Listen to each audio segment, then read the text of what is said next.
Young birds on the street misleading them. Call them the lost generation. No one's teaching them, and no one's leading them. And it's just misdirection. War zone, tell them enter at your own discretion.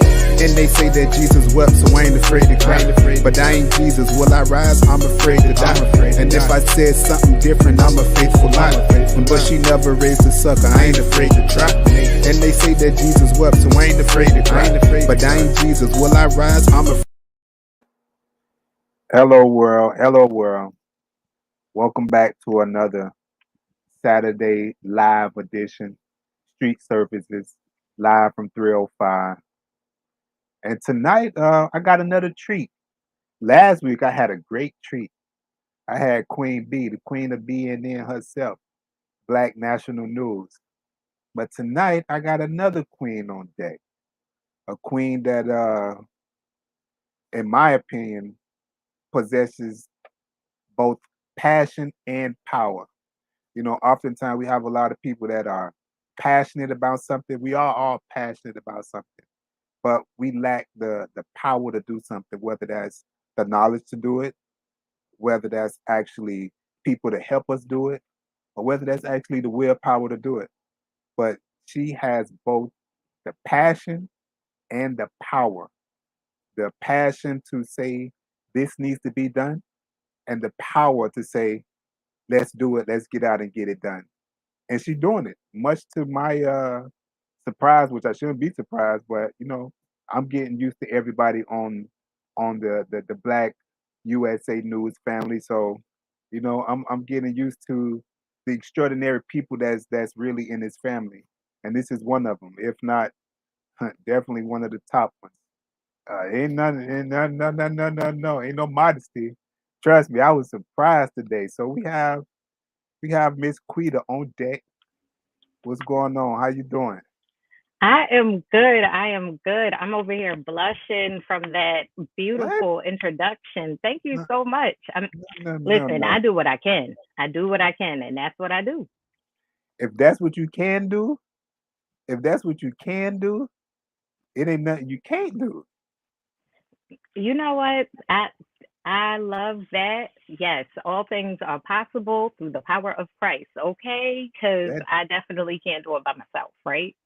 I mean, so as I'm doing my research, I'm looking. I didn't know you was in the tech world, right? So I didn't know you came from the tech world. As I'm watching you and Chap on y'all show, I'm hearing the passion about homelessness and community development, but I didn't know that you were in the tech space. I'm like, hold on.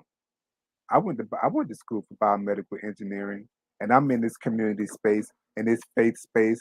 So now it's like, okay, it's another counterpart who not only is like Chap had a foot in the faith space and in the community space.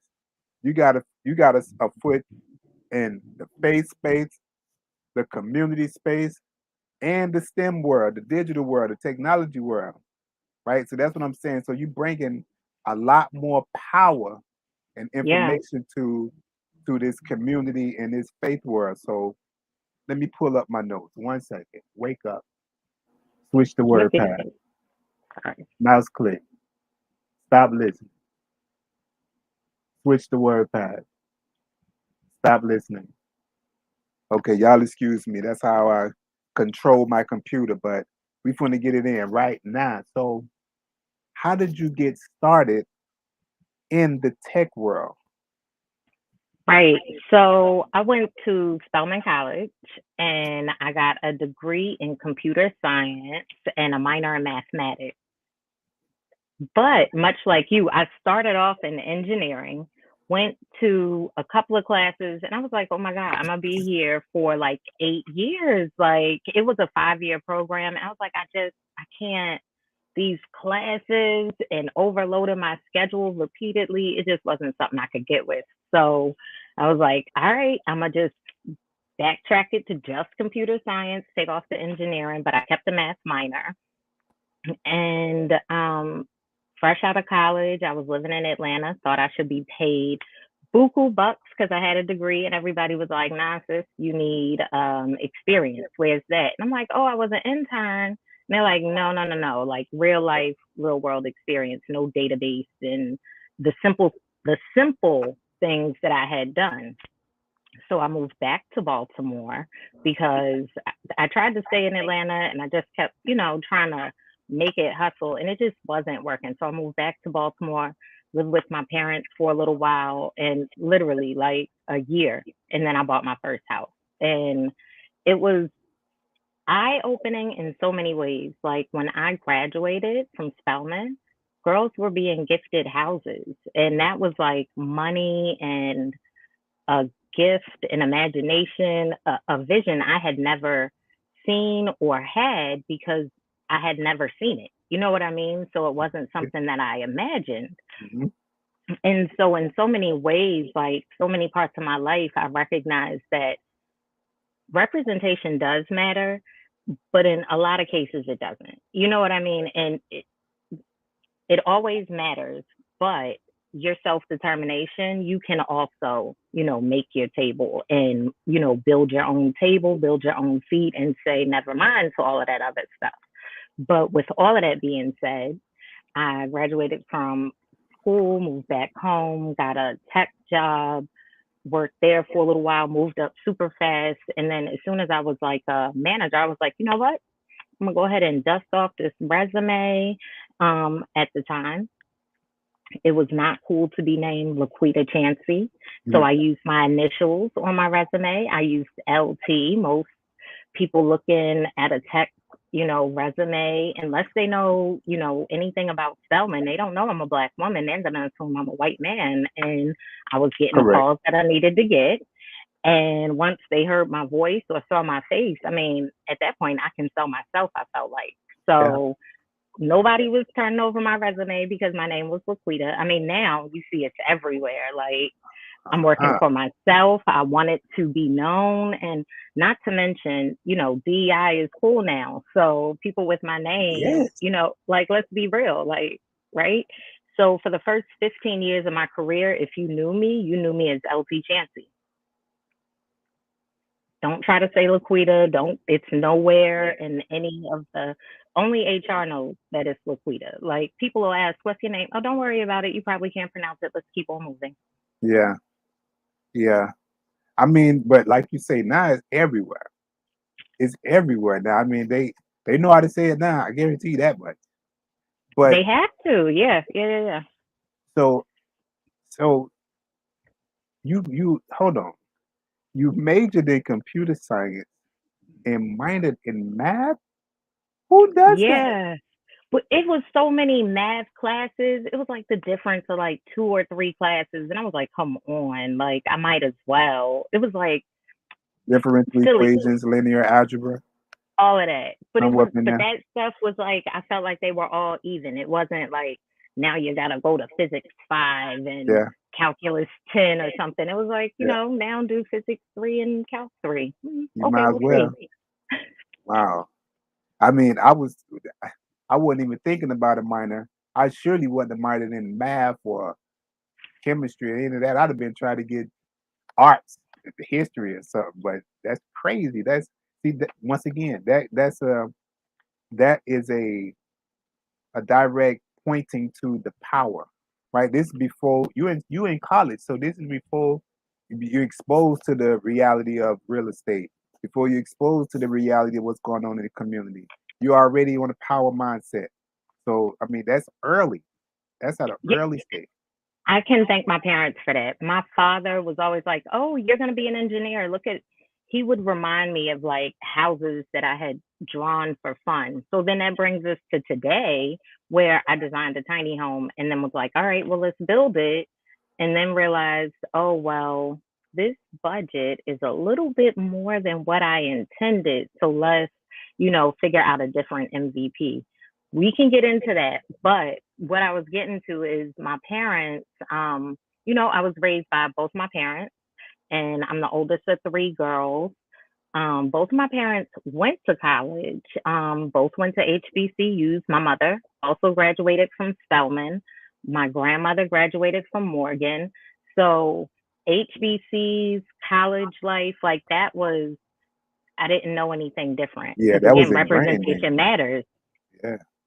Representation matters. I remember looking at my mother's like Spelman yearbook for fun. Like, look at all these people that look like me. Like, and remembering, oh, well, in my high school AP course, there were maybe two or three other black girls, and it's a class of 30 kids. So we're that 10% that represents the population, but we're right there with them. You know what I mean? So like You know, representation, yeah. I don't mean to get off topic, but I was that kid in high school that so I went to a technical arts high school. I went to school for architecture and construction management. That was my academy.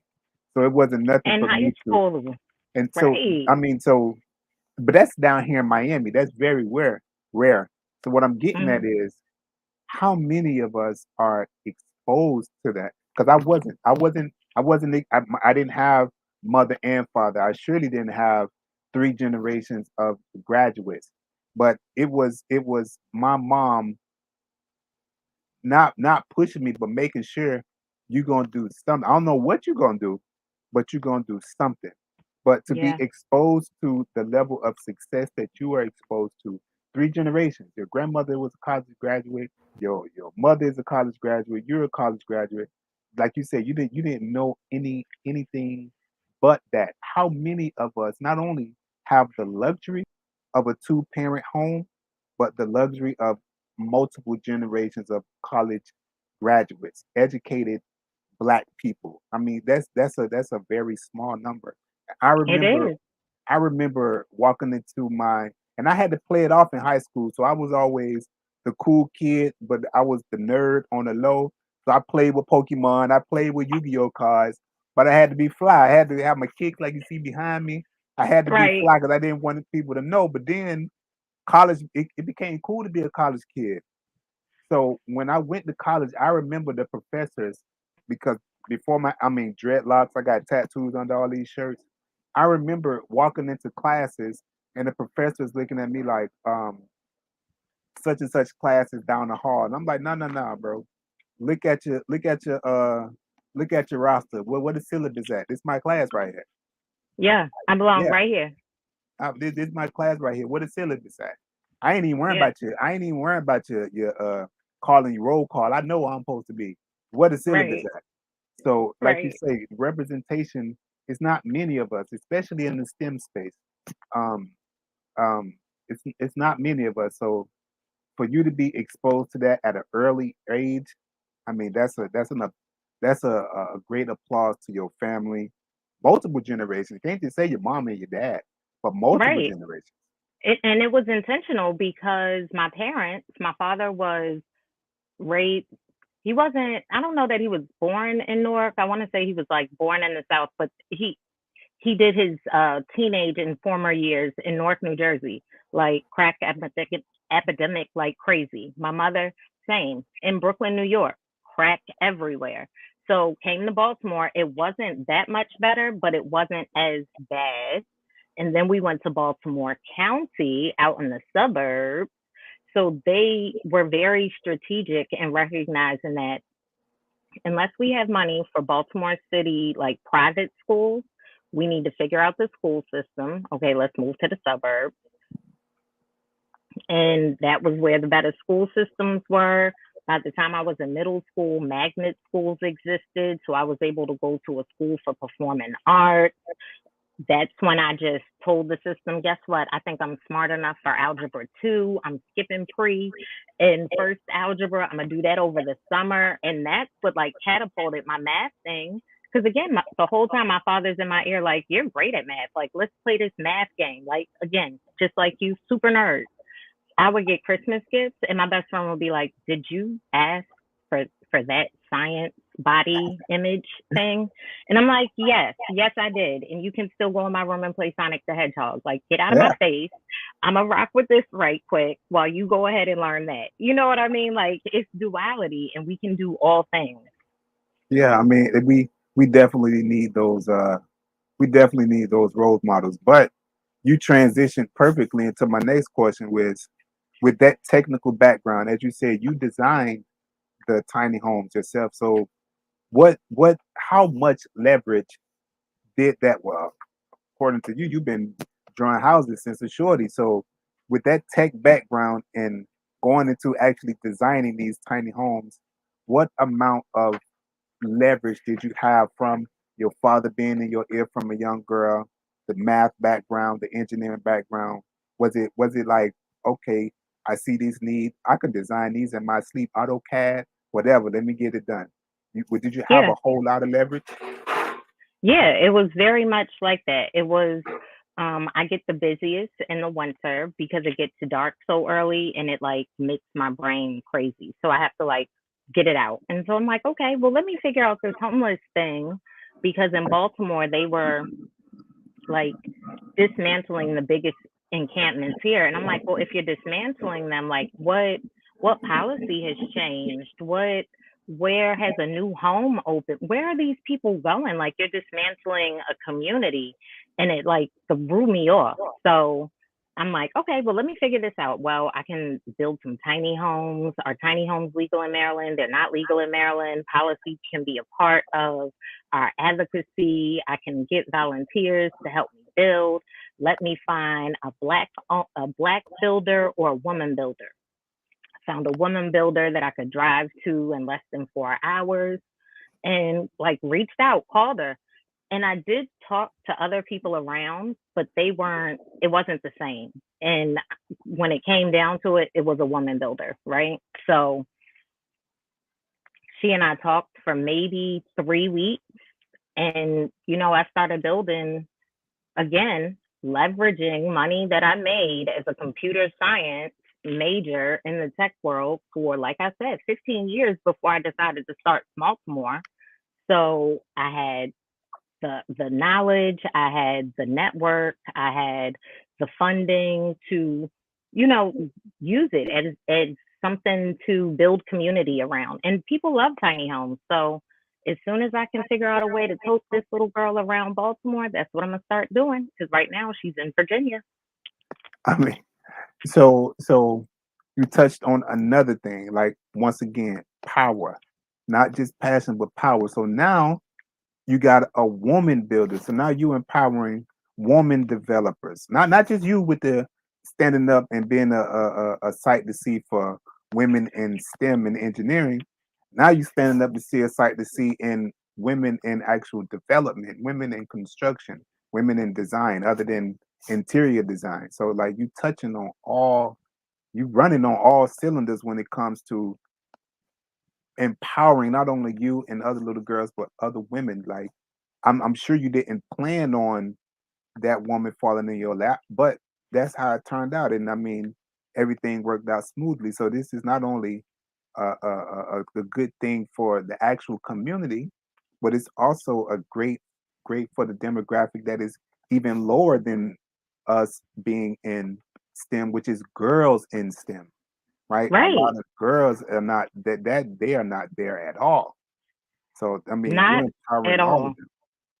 But it goes even deeper. Like the tiny homes can have solar panels, composting toilets, watering catchment, a rooftop garden. There's so many different things that we can easily incorporate, scientifically, renewable sources, reducing the carbon footprint, all those things that are necessary for environmental justice in the hood. You know what I mean? Because truth be told, like uh, no rich neighborhood is going to allow a waste management or an incinerator or a dump or any of that in their backyard. But if you drive through the hood, you'll see them tucked away. So that messes up our environment. And so thinking about addressing all of these things just with housing, it it it just kind of makes sense. It just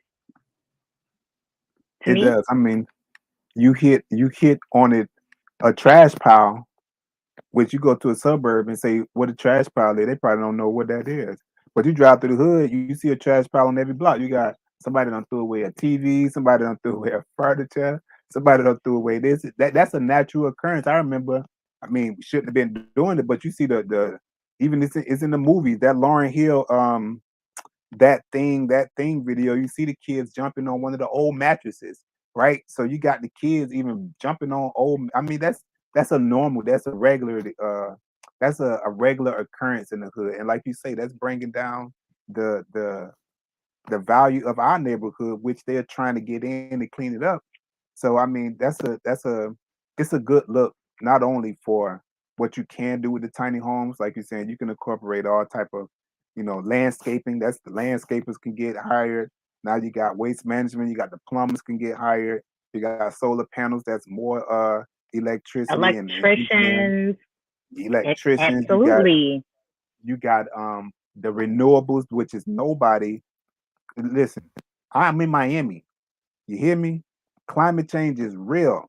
I love Miami, and we're not going to be here in about 2050, definitely 50 years, but I know you're 20, 25 years, not. we're not going to be here. And that's heartbreaking to me.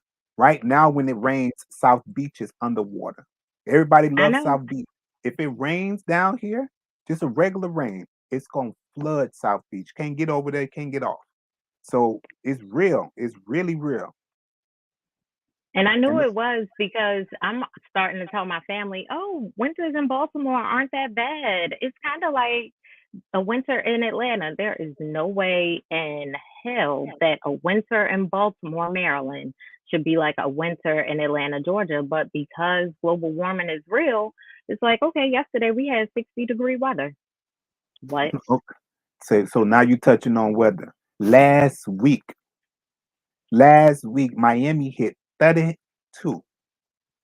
32 degree. Listen, we was Did y'all even know what to do?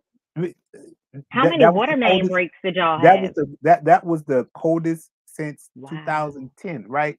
So we got, man, people calling out of work. You seeing people walking around here with trench coats. Now, what we getting trench coats down here in my man? Them people, we were so bundled up. My mama had 3, 4 pair of clothes on, 5 pair of socks. Yes. Nobody was going out the 32 degrees in Miami. I'm in the No, that tropics. I can only imagine how many fish died and how that disrupted the How that ecosystem. messed up the And marine biology down here. But I mean, so what you touching on, the range of which the tiny homes are touching on, it's a huge range. But getting back on, so you were this smart young girl from a child, dad on you get to college, I mean, your mind is a computer, you focus, you got engineering and mathematics on your mind. You come out, bomb, you focus on getting buku computer money. How did you go from this engineering computer to community service? so I was always like a Girl Scout or a 4-H girl. My mother would work in like group homes or women counseling centers. And then as her career progressed, she started working for an organization that gave funds to nonprofits throughout Baltimore. So if whenever I'm like, you know, bring your daughter to work or whatever, I would go to these different places with my mom. So again, representation matters. So it's just normal. It comes to somebody's like, oh, I want to throw an event. I'm like, oh, okay, well, what's your mission? Okay, so we need to have food. We need to call this person. We need to do that. So the event planning part of it. My mom and I had an event planning business when I was in my early 20s. That incorporated pulling the volunteers in. So it was just, one layer on top of the other. But seeing my mother do it, and then even with my home and my household, if we, invited everybody over for Thanksgiving and there was a ton of food left, it's like, okay, we live in this little apartment. We're not going to buy another refrigerator. We need to give this food away. We would make plates and give them away to people who were living under the bridge. Like we know exactly where to go to serve that community. So in my mind, it was just something that I did I guess when I was like 25 or 26, maybe 27, I started every year I would give away blessing bags for whatever age I was turning.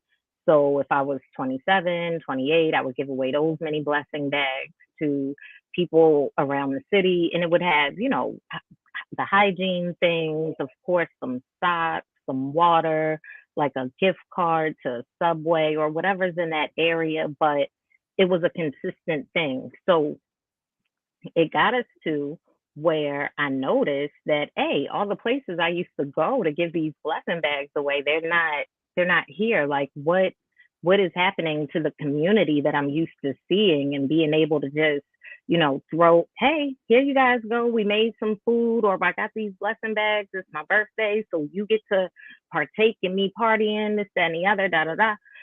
So it was very much a part of my everything. It was just me. You say, where did it come from? It was already in me. My mother, like I said, working, throughout the community as I'm going through high school, middle school.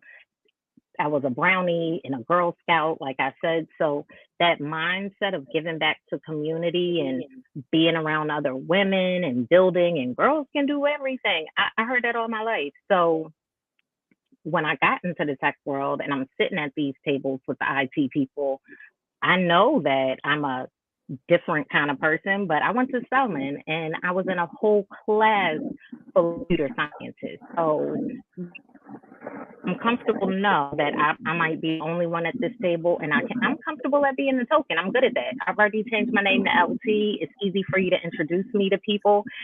I'm good. Like we're good. You know what I'm saying? So took all of that, worked with a startup company for about 8 years. They were then bought out by a company. I didn't want to go to another company. I took my money. They, for many years, like I said, it's a startup. They weren't giving us like dollar raises. They were giving us stock options, right? Huh. So I took my stock options, flipped them and bounced them. I said, take them out the stock. Now that they're being, purchased, just cash me out, Doc. I'm ready to go. I put that in a 401k account. So I used that to invest in real estate. And I started a real estate investment company in 2015, which was 3 years before I started Smalltimore. When I started the company, I'm like, oh, I'm gonna make other Black homeowners like me. Like I know there's a lot of people out there like me. Turns out there's not. Mm-mm. Turns Mm-mm. out there's not. They're either not ready to think about buying, they're not ready for the responsibility, or one of the biggest problems in Baltimore, the money is not here and they have to leave. Once they leave, they're not coming back. So it's a vicious cycle. So Baltimore has quite a few issues that, again, I think that tiny homes and housing can address, because people, like I said, love tiny homes. So if there's somebody in a Pennsylvania or New York, they're like, I want to move to Baltimore because they allow tiny homes. That's possible. People in DC people can't afford houses in DC. Come on to Baltimore. We're about to have a bullet train that'll get you there in like 15, 20 minutes. So you say you was gonna make a lot of Black business homeowners in there, but people wasn't ready. They were not. I'm one of the ones that was not.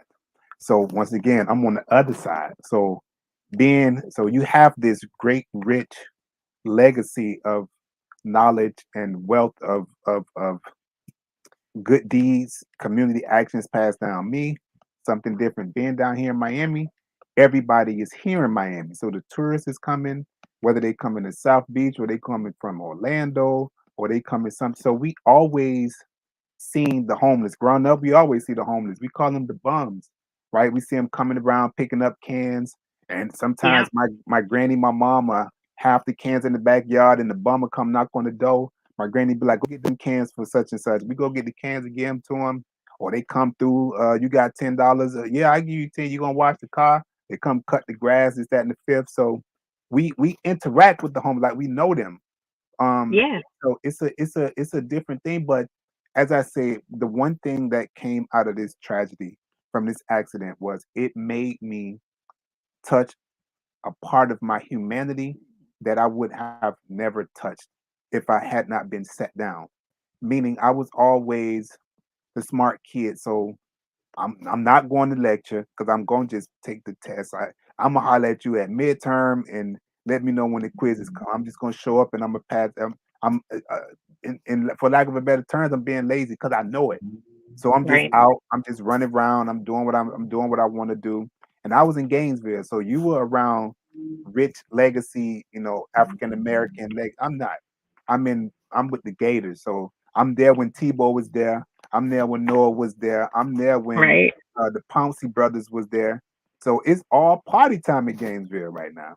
So I'm not Yeah. really paying attention to anything that was going on, especially right. So I graduated in '07. The recession hit in '08. So I'm out partying and wilding, not even knowing what's going on around me. I look back now at that time, I was like, yo, like the world was going to hell in the handbasket, and I'm out here partying. I'm on campus partying. But this accident made me sit down, and what it made me realize was that I was now the shoe was on the other foot. Right? We always say, be careful because God could change things in a second. So things changed in a second for me. And Yeah. realizing that now I'm on the other side. So I'm like, man, it's nothing, it's no so I'm in this position. I can't do what I went to school for. I can't work in the hospitals. I can't put my hands on all the electronics that I've been working with. So that's gone from me. I got the knowledge, I got the will, but that's gone. And there's not really any opportunities for me. Right. So and that's just from the disability community. And that Right. made me look at another demographic that was right next to us, which is the homeless demographic. And it's like, well, I began to even envy the homeless people, right? Because it's like, dang, at least they got their health. All this time I've been looking at the homeless people like, oh, that's just the bum. Let me get him the cans. And when things on the other foot is like, bro, at least he got his health, right? He ain't Yeah. got nothing else, but he got his health. And I began to just investigate that community and began to become more a part of that community, trying to help that community, saying like, yo, they homeless and they got their health, but they got it just as bad as me. They out here in this cold, like I just said, 32 degrees down here. But even the homeless people not used to that. Listen, when you said that, I thought to myself, I am positive several homeless people died, but I Of didn't course, want to say it. But because we came back around to it, because I know that people die here in Baltimore and we're used to it. So if you're not, you're unprepared for that type of weather. You don't have enough shelters, you don't have enough beds. Even if the city wanted to accommodate them, they would not be able to. they can't. I mean, not even being able to accommodate them. They was just, I'm sure they was just taken off guard. We don't have, I mean, everybody down here wearing flip flops. We in Miami, so we wear t-shirts and what we call the wife beaters and the white shirts and the pair and cargos. And you got your buggy, you good. You're not worrying about having a blanket. You ain't got no. You got a tent and a pillow. You don't have a blanket.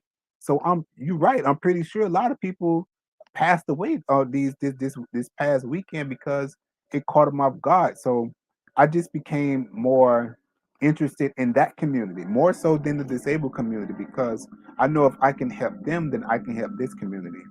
And what we did was I started a T-shirt brand. So AY Ashton was just me, just a faith-based T-shirt brand.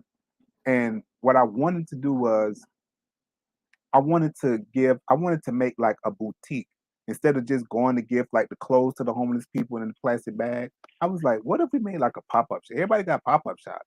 What if we Everybody made got pop up shops. right makeup, haircuts? Everybody got a pop-up shop. So I thought, what if we had a pop-up shop?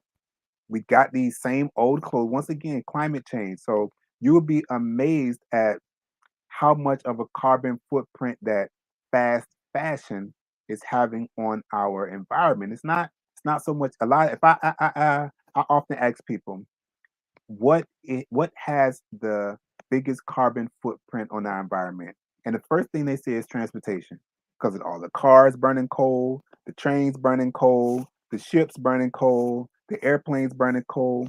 And for a long time it was that. But now it's the fashion industry. You'll be Like amazed. 60 gallons for one pair of jeans. You'll be surprised. One T-shirt.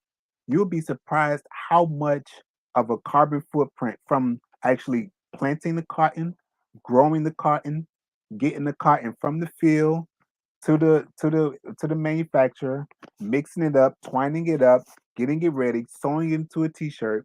You'll be surprised just how big of a carbon footprint one t-shirt has.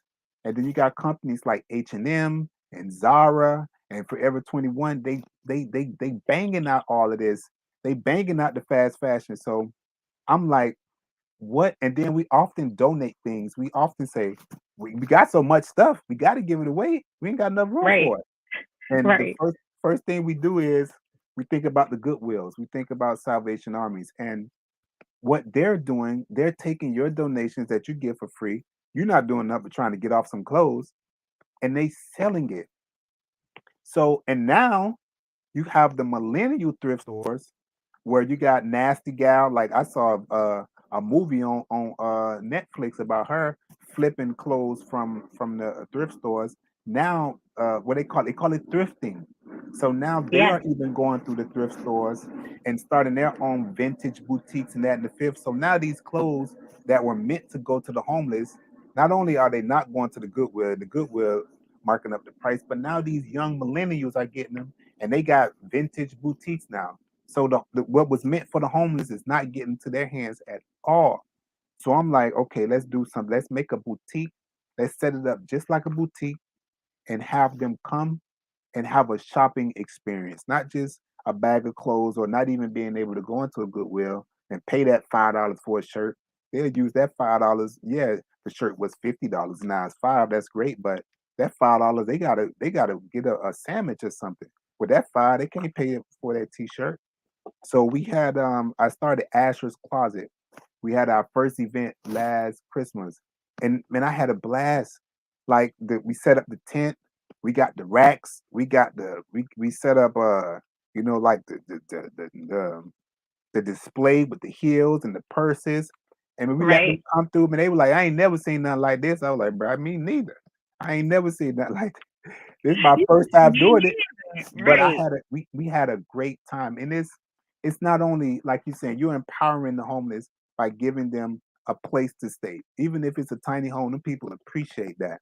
So it's not just helping them. It's not just getting them into a shelter. It's not just giving them a bag of clothes, but it's giving them an experience. That same experience that we have and we take for granted to go into a store and come out. We going to get the bag.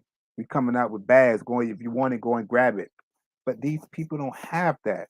So just to give them a great shopping experience is what I wanted to do and what I tried to do. And it seems like this week is that's been the theme of Black USA News because you guys had two young boys that was really deep into helping the homeless. Then Donnie Yep. was interviewing somebody who was really helping the homeless. So I'm like, maybe that's what we need to talk about because I mean, it wasn't coordinated, but that's how it went this week.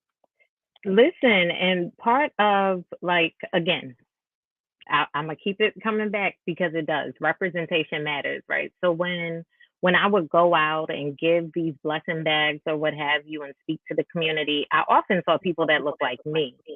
Research tells me that 4 out of 5 of the people who are experiencing homelessness here in Baltimore are African American or Black. So that's the problem, right? Like that's not even proportionate to, I mean, it's not proportionate to the general population. So why would that be the case with homelessness? I mean, but we know. We know because of redlining here in Baltimore, which is, a real life map that was a little red square was drawn around neighborhoods that Black families lived in. And that meant that you probably weren't going to get a loan. If you did get a loan, it was something ridiculous that you couldn't afford, or you had to go to the sleazy guy across the, around the corner, down the street in the basement. And his stuff was predatory, so you probably lost your house after 3 months to 3 years anyway. So all of these things stacked up over years, and no one taking a fine tooth comb and going through it and saying, you know what, this policy practice is kind of one sided and racist. It does affect specific race class. So let's, figure this out. only now do I mention that DEI is cool. So we're going back through our, notebooks when redlining was done. I mean, it was no surprise that I think 70% of men in office at that time reported being a part of the KKK because it wasn't shameful. Like black people had just become emancipated, and white people were still very upset about it, and we were trying to get equal rights, and how dare us. And so that was, the same. To be completely honest, I compare it to not as violent, but very much as impactful as Barack being president. And that's why, Trump was able to get there because they had to see somebody. Representation matters. And Barack being up there Uh-huh. is like, that don't look like me. Who is this Yeah. man? And he Yeah. got 2 terms. Get him out of here. Like, Mm-hmm. no, this smart black man. Mm-hmm. So again, like all of those things in combination is like we have to figure out how to fix this issue, and the best way we know how to do it is to give back. And just like you had your first event last Christmas, we did something like that last Father's Day at the Franciscan Center in Baltimore City. Set it up so that they can coast through like it was a shopping experience. We had some barbers come out. We fed them, all the things that need to be done to build community. Because as much as I tell people in Baltimore, there's vacant lots and abandoned buildings. These tiny homes can backfill those vacant lots, especially the small ones. We have these abnormally small lots that we call alley lots. And I think tiny homes will be perfect for them. But more importantly, tiny homes are things that people are living in every day, like right now, who are not experiencing homelessness, who are not experiencing housing insecurity. So it's not like I'm proposing that we're doing something that is malicious. I feel like the alternative is tents or a sidewalk is unacceptable. It So I'm is. doing what I can. Not even is it unacceptable, it's inhumane because number one, people park on those sidewalks and tents. Number two, those tents ain't gonna give you any type of shelter when it really comes. I mean, it's just inhumane. It's just inhumane, not just plain and simple. But you say something I want to touch on again. You say this smart black man, this smart black man who had a smart black wife who was 2 times smarter than him. 2 times smarter than him. So that definitely ain't look right. The man with this and was proud of his smart wife too. Super threat. Super threat. Okay. Proud of his smart wife wasn't threatened by her, wasn't scared about it. What air the whole world, and we was proud of that. We was proud that yeah, we got a black president, but we also have a smart black woman. Like this lady is a genius. And she's Yes. standing by her black man who just happened to be the president 2 times. But so yeah, it's definitely It's it was beautiful. definitely a representation issue for this country that needed to be solved, and it's still it's still ongoing. Right, the jury is still out. But you're empowering women, you're empowering young girls with when being the face of STEM and engineering. You're empowering the homeless. You're empowering your community. Your family have empowered you. And I see a lot of videos of even health and wellness. So now you're getting them folks out moving and jogging and exercising. Like not only yes, we feeding the homeless and we making a change in the climate change, but if we're not here to see it, because we're not healthy enough, we stressed out. What we doing all the work for? What So difference does it matter, right? So how does so we getting the world back together and with environmental climate awareness, we getting the homeless people back together by giving them something to look forward to. So now we're gonna keep them healthy and safe and sane while we're doing all this. So how does the health and wellness play into the whole mission? Listen, so again, with Baltimore, we have vacancy and blight. the unfortunate thing is vacancy means that we have lots of abandoned homes, and blight means they have been here for years, in some cases 30, 40, 50 years. The problem, 50 years ago, lead paint was not illegal. Hmm. And after some amount of time, these Baltimore winters cause those roofs to cave in, trees start growing up, that lead leaches into the ground, and then that affects all of us. So maybe 5 years or so ago, a bunch of different urban gardens started popping up. And I'm like, oh, that's really cool. But wasn't there a house there like 2 years ago? And was the soil tested? And just thinking about, well, how is that going to affect us? And tell me more. So that was already in the back of my head. It wasn't my mission, but it was in the back of my head. So I became a Urban Health Institute Bunting Fellow.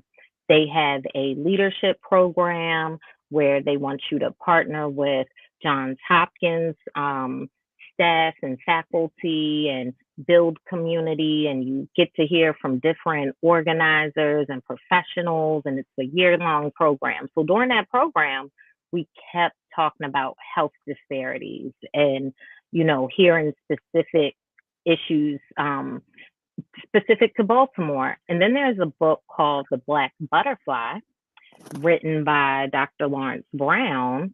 And I mentioned in that book because it's seen as a solution to an affordable housing, blight, lack of resources, community building, addressing health disparities, building an ecosystem of the community, and just kind of getting into that's the only way we're going to solve this problem, because I can't do it alone.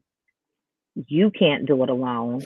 The other, I think it's 20,000 some odd nonprofits, they obviously aren't doing it if we still have about 5,000 people sleeping on the ground every night in Baltimore that are unhoused. So there's so much need that, I put my hands where they need to be. And being a part of the Bunting Fellowship, we were able to launch Walk with the Doc. We did it for about, I guess it was about 10 weeks or so. And we walked around Lake Montebello for an hour. We brought out health physicians, physical physicians, all different types of licensed doctors to talk to people about their health. Because one is COVID, people aren't going to the doctor. And most people in our community not only do they not make time for the doctor, but they can't afford to go to the doctor. And that's a mental thing, because you have to go to the doctor. We can't have that mental block. And so this was a way to meet people where they're at. Y'all come to this lake and walk around and get fresh air all the time. So meet us here Sunday. And we were doing that for, like I said, 10 weeks. And we're going to pick it back up in the spring when the weather breaks. Well, I think that's extremely important because we're attacking the environment that people are living in. We are attacking the housing that people would be living in, the clothes that we're going to be wearing. But who who are helping the actual physical being?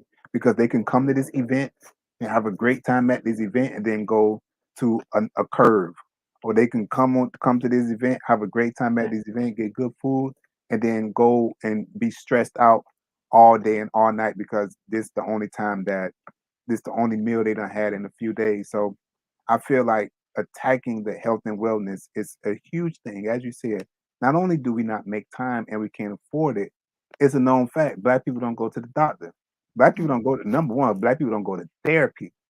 So just to have somebody to talk to about what we're going through, just to have somebody that we trust. See, we don't really trust the doctor. Number one, we always feel like, well, my mama got high blood pressure, my daddy had cancer, my uncle died from this. I don't want to go get no bad news.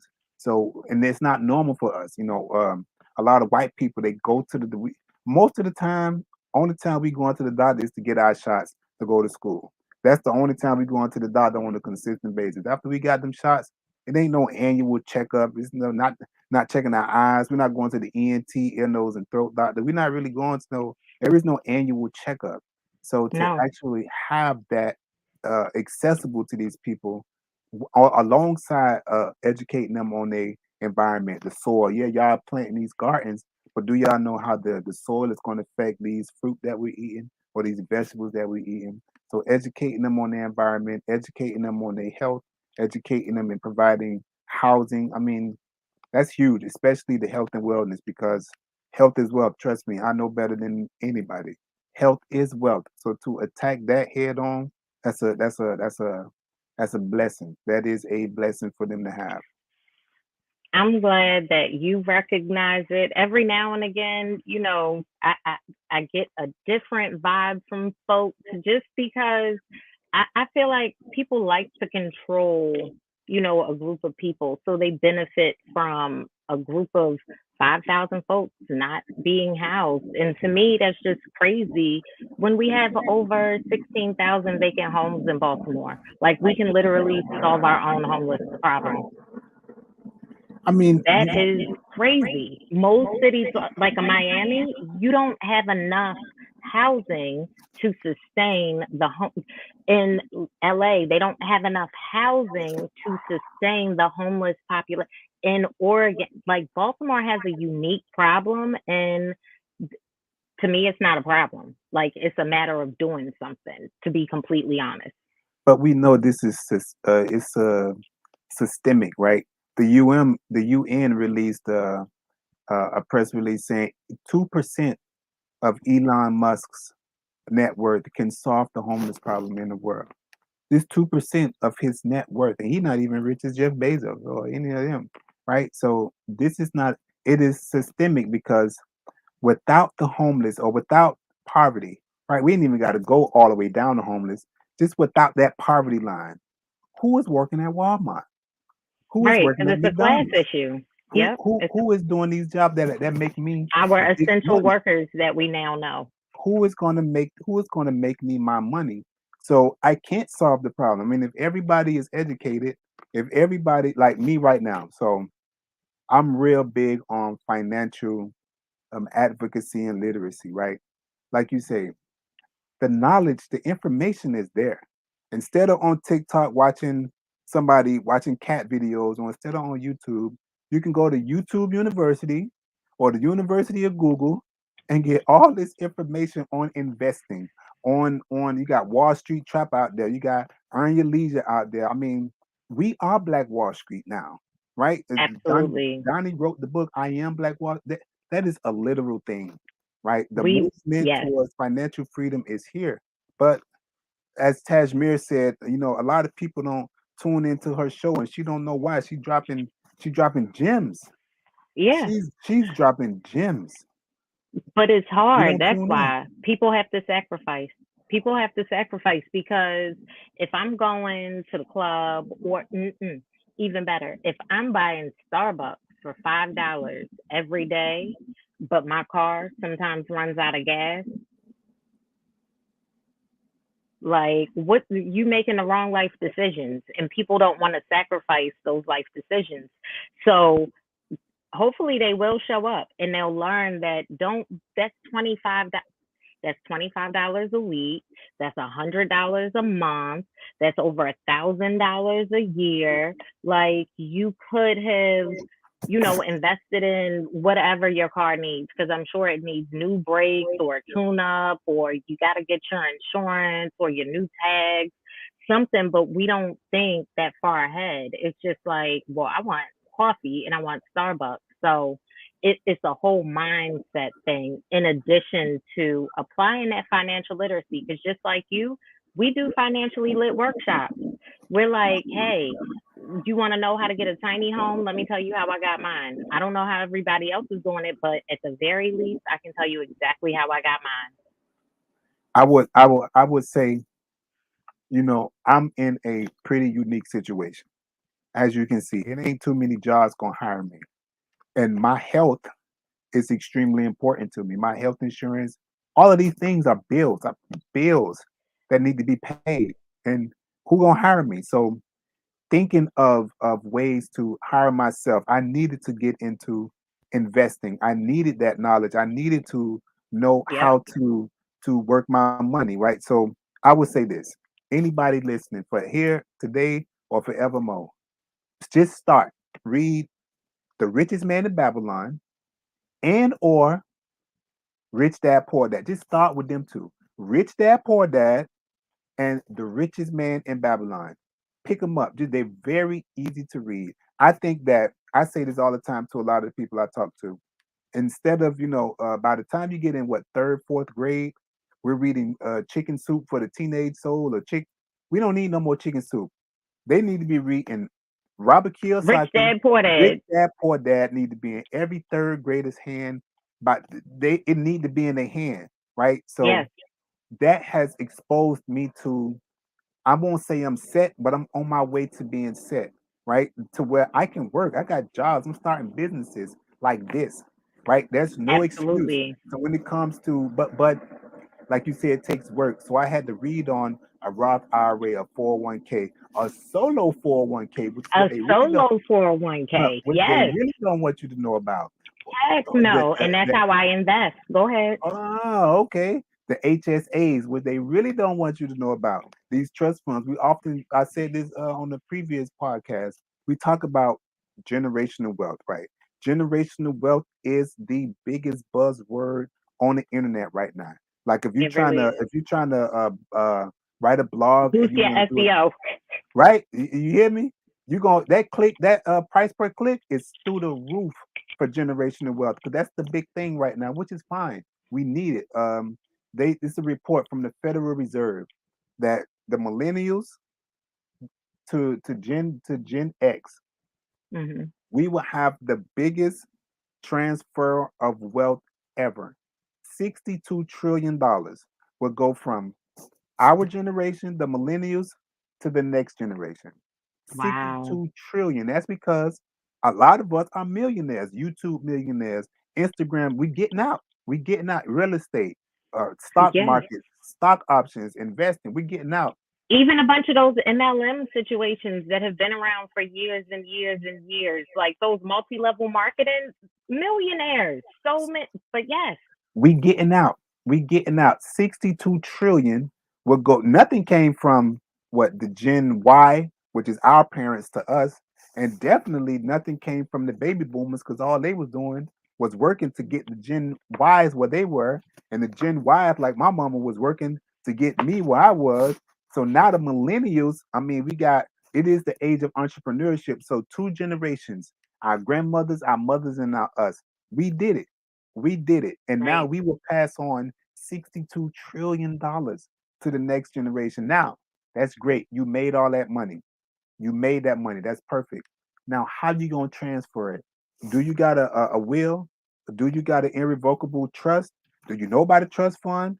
It's not about making the money. Everybody can get rich. Mike Tyson was rich. Listen, but even if you can't get rich and you not gonna get rich, do you have not insurance, not health insurance, but do you have Life insurance? insurance. Life insurance. Life Like, and insurance. even some of your life insurance you can use while you're alive. If Yes, you have a life, do you like I've borrowed against you my can life borrow money. insurance Yes. before and then I paid myself back. Like, Please so be the bank. again, Please let me be hello, my own bank. hello. Come on now. These are things that people need to know. But you know how I found out about a bunch of these, Joey? Like, I, again, in the tech world, being real comfortable with not seeing people that look like me, I was able to, get into rooms that other people weren't just because they didn't feel like they belonged. I was able to save a bunch of money, get my little down payment and everything, buy my house. But when it all like I'm trying to put it into to the right context. When it all came full circle, it came back to knowing that I'm making a bunch of money. I don't have any children. How do I keep most of my money? On them taxes. Them same loopholes that we get mad at Trump and Clinton. Listen, them taxes is that tax code apply to everybody, not just the rich people. You gotta know how to jump through the same loopholes they jumping through. They open for you. You just gotta know it's Solo there. K, Yeah. S Corp, Know how to like hire your kids. Even if you do got kids, know how to hire them and write hire that my off. niece. Hire your I could hire these kids instead of giving them that $20, $30 for washing the car. Go start them a bank account, put that money in their bank account, let them go take the money or go right to the ATM and take it out. As long as it's in their name, now you can write that off. Take that write off and go invest that money somewhere else. But we don't know how to jump through these loopholes. All we doing is getting mad at the people for jumping through it. Listen, don't hate the player, hate the game. Don't hate the player, hate the game that you don't know. But you can't play the right. game if you don't know the rules. And which like as I'm saying, instead of being on YouTube and the information is there. It's on It really YouTube, is. it's on Google, it's on TikTok. Look Right, for because the they right used to say hide it in a book and we won't find it, but not no more. it's visual. Not anymore. So you ain't even gotta read. You ain't even gotta read. If you can't read or if you're dyslexic, which most of us are, you ain't even gotta read no more. Listen, ain't that the truth? You ain't even gotta read it no more. So so you're empowering women. You're affecting the environment around you. You are you have a long legacy of success, love. You got a long legacy of community and involvement and activism. How has faith guided you on this journey? Where does where does where does your faith comes in? Is it a nudge for a higher power, or is it something that I can do? I see it needs to be done, and I'm just gonna do it. It's definitely both. It's definitely both because I have my good days and I have my bad days. And on my bad days, I'm like, Jesus, is this what I'm supposed to be doing? Is it a bad day because I'm doing too much? Or is it a bad day because you don't want me doing this? Like, is this what I'm supposed? And every now and again, he like, yeah, you doing too much, sis. Like, sit down somewhere. And it's like, okay, that opportunity, which I thought was for me, is actually for somebody else. And you got to watch those things and know what you can take on. And opportunities come this way. And every now and again, I'm like, Jesus, I need you to tell me, is this something I should be interested in? Because I'm itching for another project, and so it's definitely a little bit of both. But I know that representation matters, and I'm working with community school coordinators to get it out. A Black woman designed a whole tiny home, and you can too. Yeah, I think when it comes to I listen, I don't have my fair share of arguments with God. Believe me, we done had words. We done had exchanges along this 8-year journey. Trust me. He say, "Come to me," in Book of Isaiah. He say, "Come to me and let us argue. Show yourself. Bring me your point. Come boldly to the throne." So I think that we need that prayer, right? The whole platform of my show is how do we bring back faith to the forefront of what we're doing, right? Because the Yeah. leaders of all of this were reverends. Even now, something go wrong, first person we call it is Reverend Al Sharpton. When things went wrong back Hmm. then, we call Reverend Dr. Martin Luther King, right? So how do it's yeah, they tried to separate church and state, but the church is always in state business. Anytime something go wrong with the state, we calling our church leaders. So I definitely believe that faith plays a big part in what we're doing, whether we know it or not, right? So my thing is, I love all of the 305 scriptures. So I'll go through the Bible and I'll look at all like Proverbs 3:5. I just call it Proverbs 3:05, which is great because it say lean out on your own understanding, right? But just trust me and I will guide you. You'll hear a voice behind you directing your steps. So like you're saying, a lot of times we do have to sit back and let that opportunity go and just let them know, listen, go. I'm itching for it. I know you got me. You say be still and know you God. So where you at? Where you be at? I need you now. So Listen, listen, because each and every time I'm like, whatever it is, I know God got me, but I'm stressed. I have anxiety. Like I still would rather know right now, but I gotta be patient. I yeah, gotta be patient, and it's yeah, hard because I have anxiety. yeah. But yeah, I mean, I think so as we were just speaking about the health and wellness. Now you in your right state of mind. You got financial security. You got businesses that you're running. You helping the community, and yet even yourself, you have to monitor your health and wellness while you are helping other people monitor their health and wellness. So I think that being conscious and being aware of where we are spiritually and where we are Yeah, physically is extremely important because if we're not tuned into it, if we going hard just for the bag, we're gonna lose ourselves. Right? We gotta stay absolutely. grounded in something. So it's a great thing that that faith, keeps you grounded to where you are able to sit back, sit on that anxiety and not fall apart with it.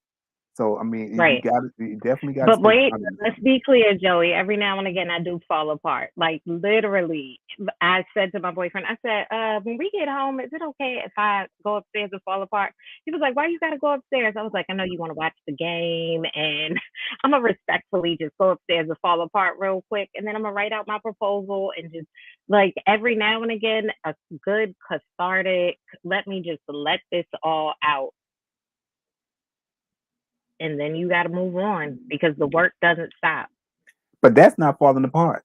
That's you're able to have enough self-control to give somebody a warning that I am about to go crazy. Not I'm just gonna go crazy. I'm acting out. I'm throwing stuff all over the house. People don't know what's going on. I'm gonna go jump off a bridge. No, that is an extreme amount of self control to be able to say, I need to have a fit. I'm gonna respect your space. Because how many people are getting going off on, especially every month, we getting going off on a monthly basis, just GP, right? Yes, So yes, on top of that, now I gotta have a fit because something ain't go my way. So to be right. able to have enough self-control to give a forewarning and hold it in until we get home. So I'm not in the whip acting crazy. When we first No, walk in the door, I'm not acting crazy. And I'm gonna let you know, listen, you go ahead and watch the game. I'm gonna go upstairs and have a fit. That is self-control, right? whole fit, bruh. But a lot of people are not having fits like that.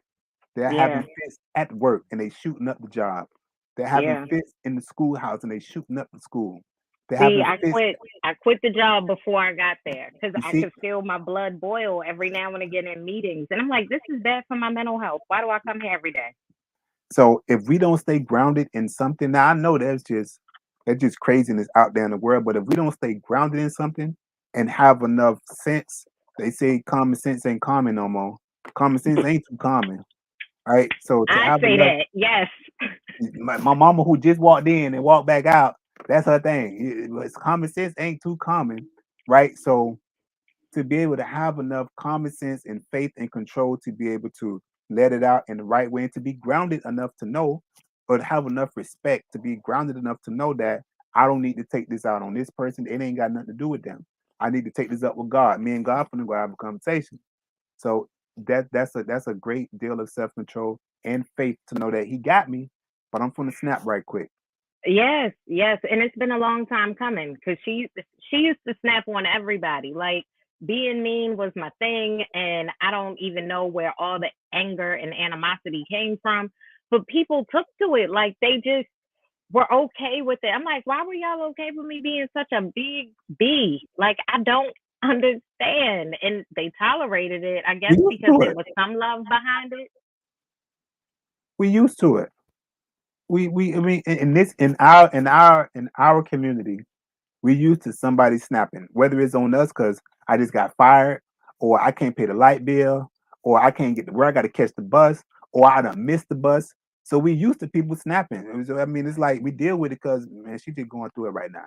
Don't pay her no attention. So we Right, tolerate it. an We deal with it. angry little girl just snapping on folks that grew into an angry lady, just snapping on folks, cussing people out, telling people about themselves. You should. Oh my God, I saw a man like throw food to a homeless man. I got out my car, I threw all of my pennies at him. Why did I get out of my car and throw all of my? What if this man had a gun or like, It's girl, sit innate. down. It's innate. Now, let me. We was there recently, maybe last week on 95. One guy threw a bottle of water at another guy in his car. They on 95. Man, the guy who car got hit with the water bottle, he pull out the pistol. He on 95 shooting. It's cars all over the place. Man, this man on 95 bussing at the man because Oh he my threw a bottle. Number God. one, what made you throw a bottle of water at this man? And number two, why you pull out the pistol shooting on the Right. highway? A bottle of water and a gun. He's Like, why shooting we on the highway. He turned that himself escalated in. quickly. He turned himself Mm. in, but bro, what is you going through? So that Ooh. is just innate in us. Tyler Perry wasn't wrong. He's a diary of a mad black woman. No, it's just a diary of a mad black people, right? Post Yes. traumatic slave disorder that's been passed down to us, right? So it's just to have enough faith and to have enough self control and to have enough belief that I can grow up and I can grow out of being this mad black girl and grow into a mad black woman and control myself. I ain't nothing. I'm still mad. Don't get it twisted. I'm still pissed off, but I can control Bruh. it now. Yes. I can Yeah, like so control it much now. so we can't watch Fox News that long. Like I recognize it's a trigger for me. It's I, a total trigger. They bait me each and every time. So but you know that now, right? So to get people to get us to a level of self control, a level of faith, to be able to turn Fox News off and be like, you know, God got it. Because I can just go online and snap on everybody, but I'm gonna let God handle that. Let me go up in this room and have a fit, or let me just turn the TV and I'm good. So right. we can close with this. Two questions. So we touched on all the politics, all the community, all of the work, all of the education, all of that world of community. What's the one thing that you think the community Hmm. and the political world can do to help the faith world, to help us build back up our spiritual leaders as they once were? What can the community and what can politics do? Yes, they can get out the way, but what can the community and the politics do to help the church out? I think politicians can get involved by actually engaging churches, whether they need their vote or not. The problem with politicians now is that they only engage with their districts and their people. And this is a whole ecosystem. Like, I understand the logic behind that, but if that district is not coming out, you should still see the other folks in neighboring districts at the very least to see how you can collaborate with other councilmen, with other politicians, whether it's separating cities, separating counties, separating states. We need to build collaborative networks so that when Baltimore City runs out of housing for people who are experiencing homelessness, it's not a 2 year waiting list or something ridiculous for housing vouchers. Instead, we can work with the neighboring city that we've always had a relationship with, or the neighboring county that we've always been engaged with, and help those people out. Those church people are the people that need to be helped as well. So go to district churches that are beyond your district and talk to the congregation. Explain how the policy that you're supporting is going to help them, because it helps the whole ecosystem, not just your district. Yeah. I mean, I started a program called Disciple Mafia Family. Like we all love mob movies, but you know, Jesus and his 12 disciples, they were the original mob. They was the original gangster. They the OGs. So I started that, you know, Disciple Mafia Family as a way to engage our black men to this is what you like. We can praise, you know, Rick Ross and Jay-Z for flipping the brick and getting into music, but our faith can also allow us to flip a tiny house. Our faith can also allow us to flip that education. Our faith could also allow us not to flip on our family, not to flip on each other. Absolutely. So I mean, we can definitely do something to help ourselves and help our community when it comes to adapting what we like with what we need, right? So I definitely Absolutely. and it's cool. Like a lot of we got a lot of slang. We got God gangsters. We got the mob instead of the mob. We got MOB, but it's the members of the body. So Oh, we keep it mobbed up in there, and it's engaging. We have a lot of young boys. We have a lot. it's grabbing them because they think it's the mafia. Yeah, it's the mafia. Come on, let me tell you something. Come on in, sit down, Let me, listen. let me, let me show you something. Right. So it's a great thing. It's a great thing. It's a great it's getting a great turnout. But so the next question is, how do you think the church can help the community and the political arena? Because we got a church on every block, yet we got people on the highway shooting at each other. It's a church on every corner, yet the homeless Hmm. situation is what it is. Y'all taking our tithe every month, and you calling us when we don't pay it. Like you chasing me down to pay that tithe, but my uncle been on the street for like, you feel me, 2 3 years. Where y'all at for that? Right, right. Okay, so same. The church can reach out to both the community, and so I think what the church understands is that feeding the community builds community, right? So what they can do is feed community and bring out politicians to talk about their district or policy in that area, or even engaging multiple politicians, because I really think that, again, the policies that are being enacted now, in most cases, if we pay attention, they're going to affect us on a local level each and every time. And if we're not abreast, if we don't understand, if we don't recognize that it's more important to show up at your local district ballot than the actual presidential ballot when it comes to the effect on your livelihood.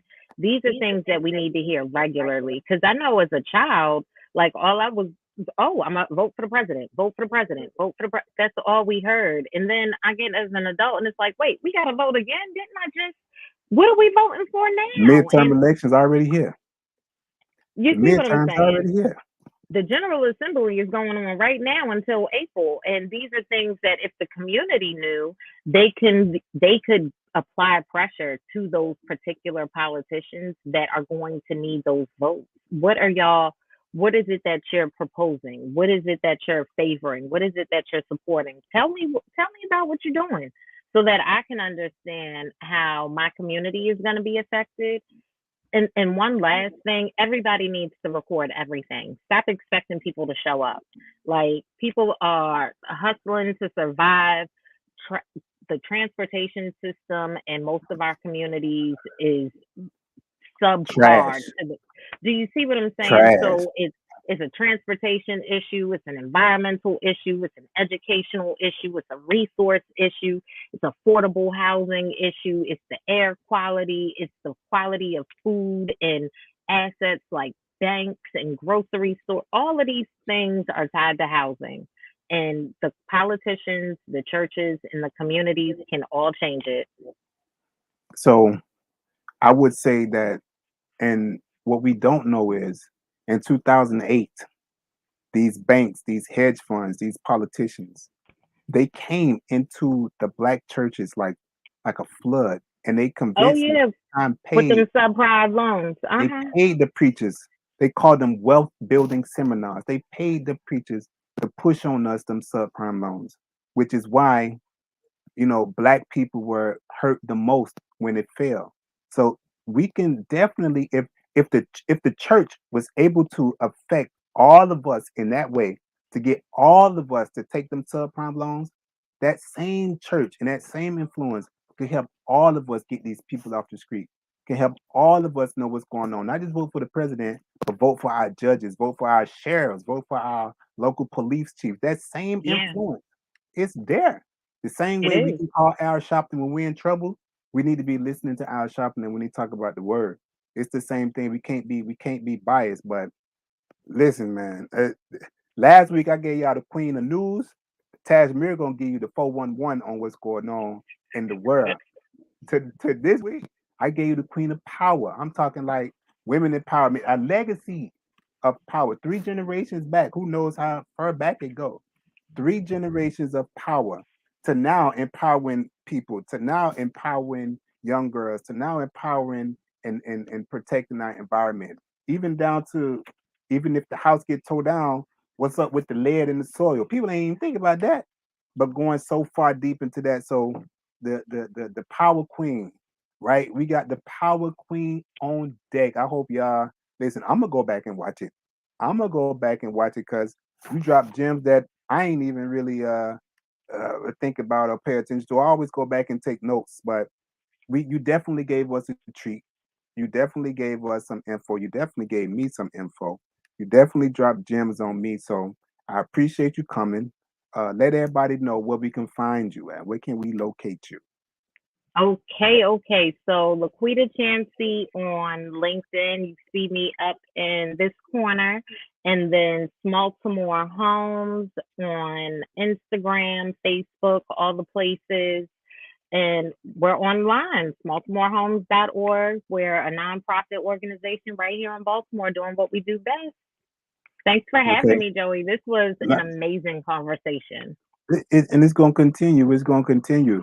Normally you be behind the scenes as my moderator, but so we got to get you. We got to get the Miami people. You know, in Baltimore, we got to get the Miami people tuned into what's going on, not just down here, but like you say, around what's going on. So you definitely gave us a treat down here, and y'all can locate me. Y'all see the noblemanbrand.com or the nobleman brand on Instagram. Just hit me up. I'll be here. I ain't going nowhere, and I want to thank Donnie for the platform.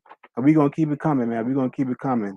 Uh, Everybody, have a good night. Stay safe out there. Be careful and take care of one another, man. Q, go ahead and bang that outro for me, please. Young birds on the street misleading them. Call them the lost generation. No one's teaching them, and no one's leading them. And it's just misdirection. War zone, tell them enter at your own discretion. And they say that Jesus wept, so I ain't afraid to cry. But I ain't Jesus. Will I rise? I'm afraid to die. And if I said something different, I'm a faithful lie. But she never raised a sucker. I ain't afraid to try. And they say that Jesus wept, so I ain't afraid to cry. But I ain't Jesus. Will I rise? I'm afraid. Peace.